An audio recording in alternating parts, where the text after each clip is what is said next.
In today's video tutorial, I'm gonna walk you through how to fix this app cannot be installed because its integrity could not be verified. When attempting to install a secure app, it will request access permission.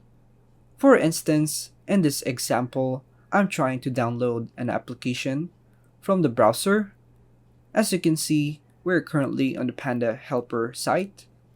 Upon tapping download on iOS and subsequently install on VIP version, a prompt appears instructing us to tap download.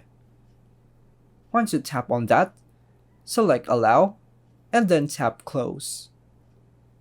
Now, let's proceed to the settings section. Navigate to the profile download option, and there you need to tap install, located in the top right corner.